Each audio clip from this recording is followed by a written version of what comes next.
Welcome to the Panoptic Gamers Podcast, the show where we discuss all aspects of gaming, from the face values of genres to the deeper meanings within. No topic is safe.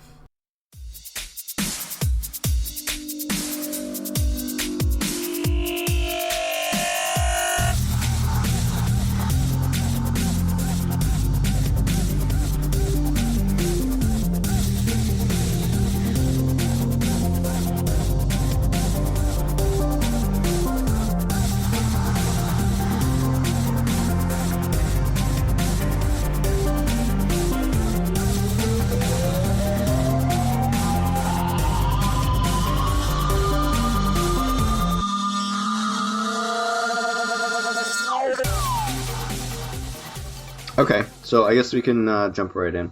Jump right in. So, how do we want to talk about stories in what capacity? Do you want to talk about how stories have value to the game, or do we want to talk about how much value a story is placed onto a game? I kind of want to talk about it's just like generally, what a story does for a game and what it doesn't do for a game, and why some stories or some games have a better understanding or a better focus on a story, while others don't really need it. Well, yeah, I mean, a lot of stories, a lot of games use stories to bring the player in and experience something that they haven't experienced before. So, say for Valiant Hearts, there's a story behind the World War II World War I era. Oh, World War I. I'm sorry. All right, so World War I era, right? How is it a story of one person, or is it a story of a group of people? It's a story it's a collaboration of many people. You go through the lives of, let's see, you have Emil, you have Freddy, you have oh my god, the German guy, and the Dutch lady nurse. Wow, I've already forgotten all of these characters. Well, at least you have some sort of impression of them. Oh my god, so you have good. No idea. This game. People, if you decide to play this game, just be prepared for one thing in life. Be prepared to cry at the end. Just be prepared for that. So you're saying George R.R. Martin had a part in writing the story for this? Sure, yeah, that can work. all your favorite characters just end up dying. It's rough. All right. Wow, this Wikipedia article is scant. So one thing I want to add to our list of topics to talk about is in games where story is very prevalent, there are some games that like to bring multiple points of view to light. So, like, you'll play part of the game as one character, and then at partway through, the game forces you to switch to another character and play from their point of view. And I like that because it ends up giving you multiple angles to go from story-wise, and it also prolongs the narrative of everything. And the story can become very deep and very entrancing. All right, quick recap or quick backtrack. Really, we have for the want to mention also that Valiant Hearts is it plays from every perspective of the war, where you are playing from the German side, you are playing on the French side, and you are playing as an American. Freddy is an American, Emil is French, Anna is a Belgian nurse, so she is part of the perspective of we're the first people to be invaded. And then you have Carl, who is a German soldier. And, of course, what game is not complete without the faithful sidekick, Walt, the adorable dog? So, yeah. I don't know. So this game is essentially, it's like, 2D. It's a platformer. And the puzzles they don't insult your intelligence, but let's say they don't really challenge it either. If someone who's experienced with puzzles or puzzle platforms would easily be able to solve this game. The thing about it is the whole storyline, the artwork, and the story, and the narrative make this game like from what is a rather bland platformer puzzle to like an emotional roller coaster. Okay. And like so this game, like some games are, it is like an interactive movie. Um and in some cases it's really like a nice thing to have. Like you don't always want to just watch a movie, but with the interaction of what you're doing with this game and you're experiencing what these people are going through, and it really does a nice job of conveying this sort of, it really kind of flipped my perspective on like glory of war, especially of World War One. Like I thought, World War One was rather bland. No, it's not. It wasn't bland. It was just such a horrible war that no one wants to talk about it. Yeah, I think World War One is very overlooked because World War One had a huge Yep. part in World War Two. Even though I mean they were years apart, but still there was a lot of activity that went on in World War One that took place that kind of paved the way Mhm. for World War Two. And I mean both were pretty brutal wars. There's no going about it any other way. I mean that's why they're called World Wars.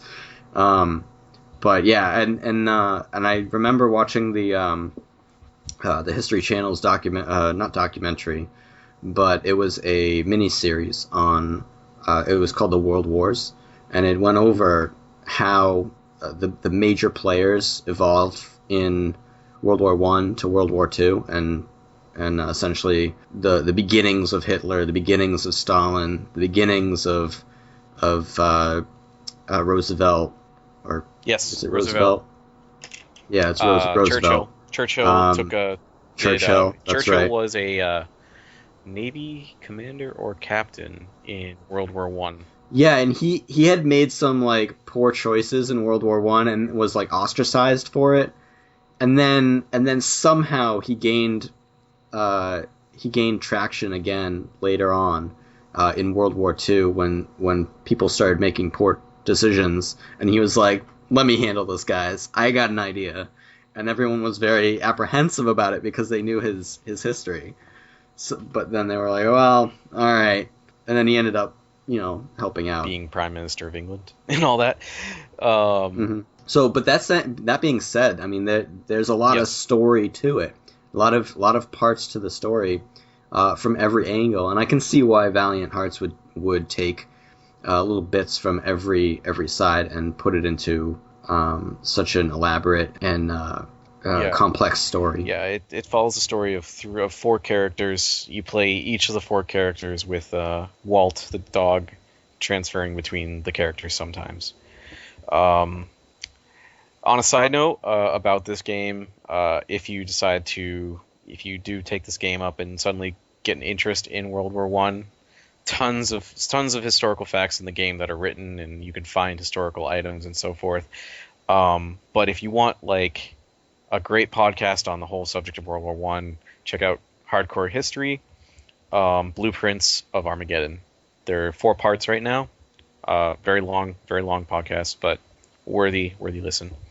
Anyway, onward to the next story.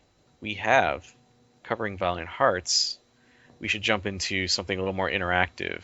I would like to give a nice tribute to Psychonauts.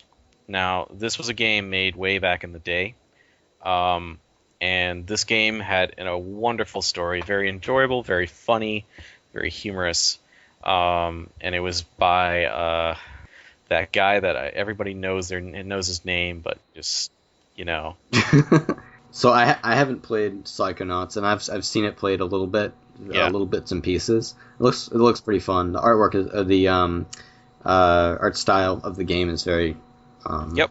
very cartoony, but very well Yeah, done. and this is another game that where the gameplay is actually really well done, but it is a kind of a standard gameplay. Oh yes, it was by Tim Schafer. The story game was created by Tim Schafer and Double Fine Productions. And basically, gameplay, it was okay. It was a standard open world adventure kind of deal where, like I would say, it was comparative to like Mario 64 when that first came out, where you'd wander around, you would gather and collect things and solve puzzles and talk to people and so forth. what made this game really stand out was that the story was such a well done story, and it just had great voice acting, and it felt like another one of those like games that felt like a movie. Yeah, I really enjoy movie story kind of games. The ones that you really, I mean, have a lot of, they have a lot of cutscenes, and they have a lot of dialogue to it that you can kind of just sit back and kind of listen to and watch. Yeah, yeah, and that's another thing about like games. Like you couldn't really go with a storyline too often with most games. Like I'd say that certain games like Final Fantasy, they would be where you had so much text in the game that it was required that you take the time and sit there and read it. But most people, when they get into a game, aren't that dedicated to the game, and they don't want to Well, deal with text. I think that's one big problem with a lot of with some story-driven games is that you end up having paragraphs and paragraphs of text. You might as well just be reading a book. Yep. I feel like that when you are playing a game, it's more like an interactive movie than an interactive book. Yes. So I'd rather have, characters talking and telling a story rather than having, just walls of text, which is something I want to get into later, because a lot of games, especially like MMOs, you end up having quest logs full of just walls of text that no one ever pays attention to, yet they spend hours and hours, crafting these elaborate kind of side quests, side story narratives that just get overlooked very, very easily. Yes. Now, I will say that audio in and of itself, is actually very expensive to do in comparison to like text, because you do have to have a recording of everything, and it can get very long hours of recording. This jumps into the next topic or next game, Bastion. Bastion is this kind of was a revolutionary way of telling a story, where you had a narrator telling it like a movie. Like you had a narrator kind of voice just going on while the game was playing, and the narrator actually was coded or programmed to be intelligent enough to actually play the right dialogue based on events that you're doing in the game. For instance, there's a great point in the game where you're just kind of, might be screwing around, or you might actually just be sitting around for a while, and the narrator will just pop up, was like, kid just wanted to sleep for a little while. Or there's another part where there's nothing in the area except all this trash and like this debris, and if you just start wailing on this debris, the narrator will pop in like, kid just raged for a while. Yeah. I have to say, one of my favorite types of story-driven games are narrated games, and I completely agree with you. It definitely adds a different spin to the story, because not only are you involved with the character itself, but you're also involved in almost like a campfire style storytelling time. You know what I mean? Yeah. Where it's you're listening to someone narrate someone else's experiences, someone else's life. One kind of quirky example is that game. Oh shit, I'm blanking on the name of it. Where you are like you start out in a cubicle. You played this. Oh yes, what was that called? Stanley Parable. The Stanley Parable. Parable, that's it. Yes. And everything that you do is narrated, and whether or not you do nothing or stand still, it narrates based on that, and it can be very snarky and very trying to think of another witty word. And quirky. Yeah, witty, and quirky, snarky. It likes to break the fourth law a little bit. Yeah. But I think that adds to the yeah, game. It does. I mean, like basically, it's very.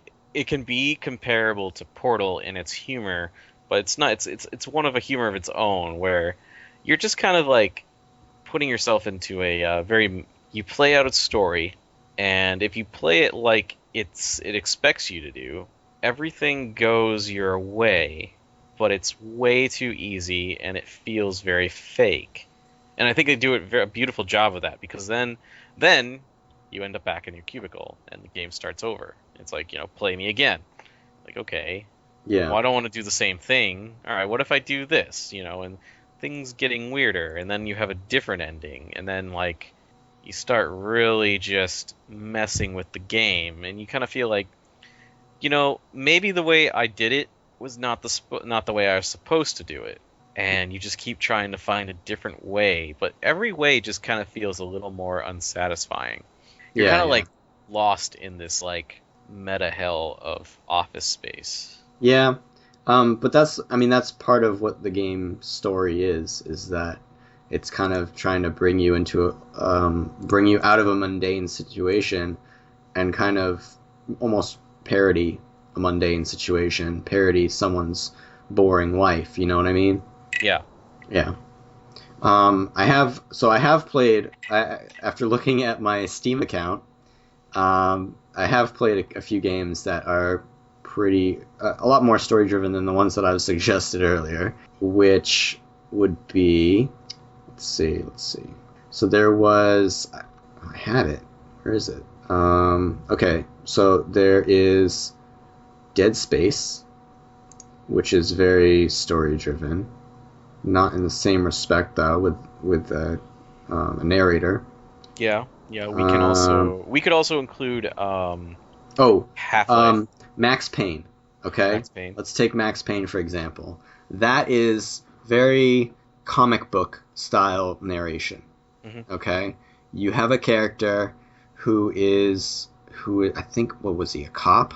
He used to be a cop or something like that. I haven't played it in a really long time, but he used to be a cop and he has like all this drama attached to it, like all this history that he kind of touches on in the beginning, and then he goes on to like solve this I guess crime that he's stumbled upon, and I think he was implicated in it and he's trying to clear himself. So there's a very clear story attached to it, and the way Max Payne talks about it is very. I mean, he narrates what is going on in his own way. So instead of in what was the game you were talking about, Bastion. Instead of someone else narrating Bastion, or I guess what is his name? Is his name Bastion? He doesn't even have a name. It's just I think he's just called the Kid. Oh, all right. So instead of the narrator being the kid, the narrator is someone Well, else. the narrator is actually someone else. The Kid is just a person that the narrator is talking about. Right, but that's what I'm saying is that that's that situation. But in Max Payne is the narrator. Yeah. And he's narrating his own experiences. Mm-hmm. So there's kind of like it can go both ways, I guess. Yeah. I mean, it's very versatile the way one can narrate a video game. Yeah. I guess. So okay. So then you have these kind of story-driven games, but you got to also be careful about the railroading aspect of stories and the fact that it's a game, and sometimes even though there can only be one ending, sometimes these endings feel very forced. Sometimes they're just like they're not satisfying because you know exactly where the story is going, and then you have to do it. There's nothing you can't do, even when you know this is what's going to happen. Oh my god, that bugs me so much when they give you a choice and then they say, "Hey, listen, instead of having a choice, we're just going to give you an illusion of a choice, and then this is going to happen." Yep. That is my biggest pet peeve with story-driven games. I cannot stand that, and that happened in Assassin's Creed. In the main story, I won't get into details, but essentially at the end of what was it? The one before the pirate one, or no, it was the one before the Boston one. Mm-hmm.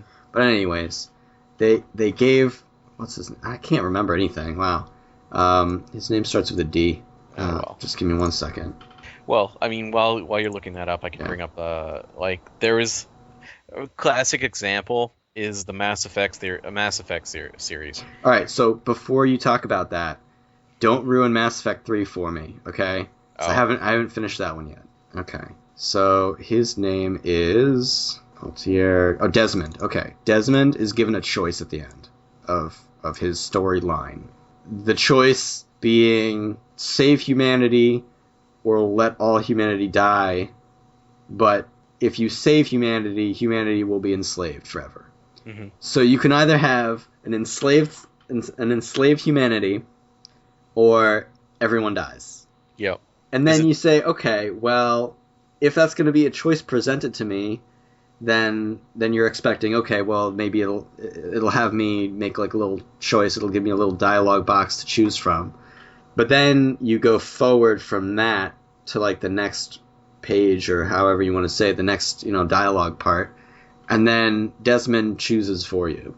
And I'm sitting there with my game controller, and I'm like, you've got to be fucking kidding me. You just gave me a choice, but I can't choose it? That doesn't make any sense. Why are you doing this to me? Yeah. I got so mad. Oh my god. It was so frustrating. And that I think that also there was a point in New Vegas that also did that. Like towards the end, you're given a choice, but ultimately you don't really get to choose how it ends. Yeah. They kind of lead you. So throughout the game, you're given different paths to follow. But in the end, it just ends up in the same place, and you're given the same choice. And you're like, what the hell? I just played through a second time, spending hours of playtime, and I'm presented with the same choice. What the hell? And that ends up disappointing you. And even though they do that just because, it saves money, and it saves having to pay voice actors for other alternate endings, it still detracts from the overall replayability of games. Yeah. Well, I mean that's kind of a downfall with definite story-driven games, where a game without a storyline, where you have an open-ended scenario like where we talked about in our last podcast, where you have sandboxing games, you create your own story every time, and you're also usually in constant competition with other human beings, which is being in competition with someone else who can do the exact same shit as you can is just something that's very very appealing to most people, right. Because they're going to be constantly challenged by different things, you know. Right. Well, I mean, stories in multiplayer games, it's kind of like oil and water, Yeah. You can't have a story where you're the hero, or you're the villain, because everyone who's playing is just as heroic and just as villainous as you. It's patronizing. It's to a degree, yeah. Patronizing, because they do that. They do this sin and all the time in MMOs. Yeah, that's true. They say, okay, hero, blah blah blah blah blah blah, kill this many boars. Yeah. But then you're like, okay, well, the guy next to me is doing the same thing. And they're like, holy crap, you killed the boars. You must be awesome. Here's a leather sock. Yep. Oh, my favorite is when you have to free prisoners from, like, say, like an ogre camp or something, and it says, like, so they obviously have to give you a certain number to do. So they give you, like, 12. Say they say, free 12 prisoners from the ogre camp. And you do that, and then, like, because they respawn, there's always going to be prisoners there. Yes. So you're like, well, you almost feel like a dick for going into this prison camp and being like, I'm only going to free 12 of you, so sucks for the rest of you. It also and that's it. You're gonna have to wait for the next guy who got the same quest. That you feel like you've made no actual impact in the game at all. You were just sent out on an errand. Busy work. You just got busy work. Yep. So that you can level up and get you can get more experience points. It's a very selfish-minded activity, because you're not really doing the quest to free the prisoners. No. You're doing the quest for the rewards. Yeah. So, and there are numerous times where I've said to myself, I've accepted a quest, and then I look at where it is, and I'm like, I'm not going to walk all the way over there and free those prisoners. That's too much walking for me. I'm just going to abandon the quest and go to the next zone. And so you end up feeling like a dick, like, in every situation. Because there's nothing else to do. Like, there's no... I don't even let it bother me. It's just like... That's part of the reason why I'm mostly just don't read the quest text in these MMOs, because I'm like, it's just gonna make me feel like a dick. Make me feel depressed. The interesting thing about MMOs is they have this, like we were getting to it, as you mentioned earlier, they have this wide variety, this rich pages, books, novels, series of text that you can read about this world and all the stories in it. And it's an amazing, very. There was effort. A lot. There were like full-time writers who sat there and made all of this stuff. Yep. And I think that the percentage of people who read it is like, of people who play MMOs, I think you got like a 1% who actually sit and read and enjoy reading this kind of content. Yeah, I would agree, and especially not even just quest text. Okay, that's one thing. Yeah, but there's But if lore. you have, well, yeah, obviously there's lore. Like there's the main quest lines, but that's not what I'm talking about. There's even parts of these of MMOs that there are like bookshelves that Yeah. might have a book that you can click on Yeah. and then flip through the pages of a book. Yeah. Or maybe you find an item on the floor and it's a book or like a scroll and you can read it, but it has no bearing on any quest. It has no bearing. It has no value to you. So you're like, all right, well, what do I do with this? Just sell it? Well, that's the other thing. There's no Is value there- to reading the book at all because I mean, like, it might tell a story or it might tell you of a recipe or something. It might tell you something about the world, but it's of little use. Like, what can this book tell you that actually affects your decision in the game? Of like an MMORPG. Right. I think it's also like it's very hard to keep anything that's actually of use in an MMO a secret like that. Like you have to go and delve through the lore of the game to find out like something useful. Like, oh well, if I go here, there should be a secret entrance or something. That just doesn't happen anymore. Yeah, Or at all. there isn't much character development that you can get attached to. So, I mean, you can choose a race and you can choose a class, and that's pretty much the extent of it. But when you get right down to it, there's not much to that character other than those things. And you're not really, I mean, you get attached to your character mostly because you've been playing it for so long, but there's really no differentiation between another, elf warlock or something like that other than your gear.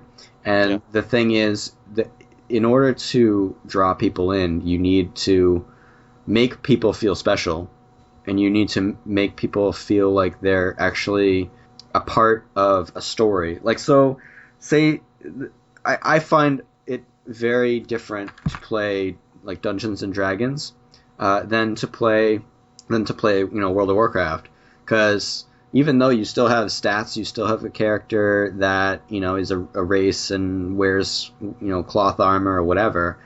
You're putting a backstory to a character in Dungeons and Dragons that is very unique, and no one else would have your character. You might be born from an island, into a family of riches, and you've inherited, X amount of coins, and but that adds to a sort of uniqueness to your character that I think is very invaluable to when you're being immersed into a game and being drawn in as a player. Mm-hmm. And I think it's a very enriching experience, especially when you can very actively get into it. Yeah. I want to also give a mention to Arcade at this point. That is a new game that's in beta right now. It's coming out in September 16th, I believe, and it'll be a free-to-play game with a premium subscription. But the fact is, like, I want to point out that this game is also an MMORPG, but there is an aspect of... Let me just be frank. The story in the game is not very compelling. There are a lot of narratives in the game, and it does kind of let you just sit back and play the storyline, and then you can just listen to what's going on. And that's okay. But the real draw for me with this game is that the potential for a real player-driven story arc. Like, I think that the idea right now is if Stock or Ben will get his way with us playing all together, is that we will be pirates, and that there's like going to be a whole trade system in the game where you have to bring certain cargo from one country to another, and this gives you like a real reward in the game because if you deliver these goods, you get like this special type of currency that can get you really good gear, and it can get you really good. So you're not just working towards dungeons. Player-driven content can give you a lot of, or player versus player-driven world can give you a lot of rewards for that. You don't just get it through dungeons. Yeah, I did play the beta of ArcAge, and despite the fact that I really loved it, I do have to say you're right. The story is very lacking. So in that sense, it creates a void that is filled by players creating their own story.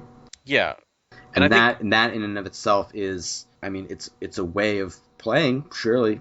I think it's a more innovative way of playing the game than any other MMORPG, because if you rely on players versus players to create their own stories, to interact with the world, like, for instance, you have farms in the game, you have houses in the game, and all of these have to be maintained.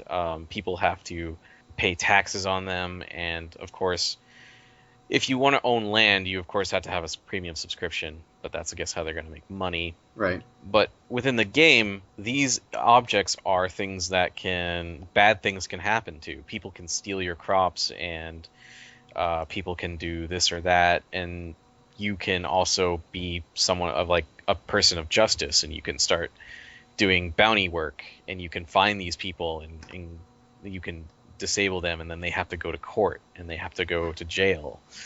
I have to say it's one of the reasons why I really like this game, because it is a very well done mix of player storyline, like player made stories, as well as in-game narratives. Granted, the in-game narratives aren't great, and I think in part is because it's a Korean game and they're basically throwing all the foreign language into a translator. Not to mention you have a translating, you get a whole bunch of stuff that's lost in translation. So I mean that doesn't help. Yeah. So I think it's not really the fault of the game itself for presenting the story in a poor light, in a poor manner. By the same token, they've allowed the players to fill that void on their own, and I think that is a redeeming quality of the game. Yeah, so, I mean, basically it's just going to be a wait and see, because I'm going to not really pursue this game until it actually comes out in as a release, because I don't want to recreate my character and everything. And yeah. Well, I mean, frankly, I was able to get a good was flavor just of generic. the game. Leveling the character is just a generic level. Yeah, it doesn't feel too great to level. Well, yeah, I mean, leveling can be a grind, but that's just the way it is. I mean, there's no uniqueness to the actual level experience. Where, like, I will give a quick mention to WildStar. WildStar has a very unique gameplay. Great time leveling. Quickly died off after the level factor, though. Yeah, I never really had an interest in playing WildStar. It was just it was a bit much when it came to cartooniness. It wasn't my thing. Coming from the guy who plays World of Warcraft. Yeah, I mean, that's cartoony. Yeah, it is. It's very cartoony. I've grown attached to certain characters. But I love WoW. And I mean, I don't really pay much attention to the story other than the overall story. So, I don't know. I wasn't really too interested in getting into another MMO. The only thing I enjoy about WoW these days is every time they come out with a new expansion, I get to watch a sweet video. That's true. They do make really good cinematics. And their story is very well made. Like they have an insane lore. Their lore is probably one of the best out of any multiplayer experience. It's very intricate, yes. And they have to, because I mean they have such a following, and they just they also basically just crap money these days. Well, they eat money and yeah, crap content. I don't know about content. Content's rather scarce. They come out with it every year, so maybe. No, I'd say they come out every 6 months. They do like a mini expansion, and they do. Sure, Warcraft, but I mean, like, if you're asking Blizzard in general, it's just, Well, Beggars can't be choosers, Vero. Guess so. Yeah. So yeah, story-driven games. Yep. I'd say that That pretty much wraps up a lot of what we wanted to talk about, right? I mean, there isn't much else to get into. I just there's the good and the bad with it. Like a story-driven, I just want to wrap up with like a story-driven game can have a very large emotional impact on you, and you can get very wrapped up into it. And I mean, for instance, going back to Valiant Hearts, I played the game one time through. I finished the game in tears, and then I did a Let's Play and just watched one of the more famous Let's Players go through the game and watched him finish it and heard him cry, and I was like, "Yep, that I'm glad I'm not the only one." It was it's So quite a powerful story. I think for a final send off, I think we should tell the listeners what our most memorable story item or story, thing, happenstance, I suppose, would be from any game that you've played. Doesn't matter if it's recent or past. I'll let you start, and then I'll be Let vague with me start. my one, so I don't spoil it for you. Okay. I'd say my favorite would be, I want to say Mass Effect. Because, You haven't finished it yet. well, I finished the first two.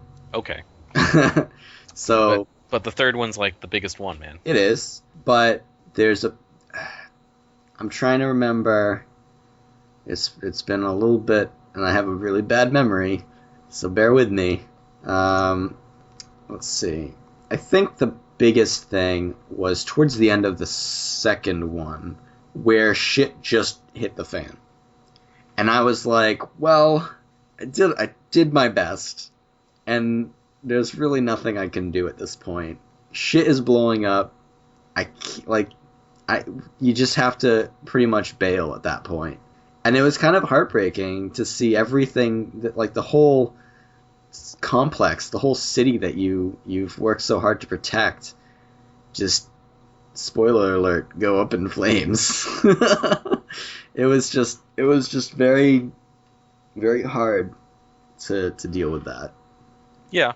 And that's, most people who think like who get upset about an ending or how something plays out, they're like, this game was horrible, I hate it, And no, it's doing what it was supposed to do. It's supposed to evoke an emotion, and that, why you can't see that really drives me crazy. Like it did its job really well. On that note, I'd like to say that aside from Valiant Hearts, I will say, you know what? Okay, Bastion had I want to give an honorable mention to Transistor, by the way. That was Supergiant Games' second game that came out.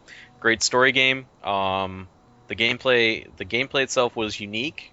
It has it's a little bit dry at times, but the storyline kept me finishing through it. But with Bastion has a unique two ending kind of circle to it, where you do one ending and you might find yourself kind of questioning if you made the right decision, and then you might play it again and you'll get that choice again, and playing the game again actually follows suit with the first ending without giving too much away. I'll say that much. And then the second ending kind of makes you think like living in the past isn't the right thing to do. I don't know. It's hard to go in without too many spoilers. Well, I think we can spoiler alert, and you can give some stuff away. All right. Well, from here on out with the whole Bastion, we're gonna reveal the ending. Ending happens where the whole game, you're going through the game like where what's it called? The cataclysm happens, and like your world is falling apart, and everyone's dead, and it's because your race of people have used this ultimate weapon that has like destroyed everyone. And so you're going through the game creating or powering up this bastion, which will allow you to go back in time and like try to do things the right way. And what ends up happening is if you choose that, you end up going back to the beginning, just living this hell over again. Whereas in the end, if you choose not to, You choose. You're like, all right, well, I have this bastion, and we will fly away and explore and live going forward. And it just kind of plays on the themes of forgiveness and of moving on and of acceptance. Okay. And it was just it was very well done. Soundtrack was amazing.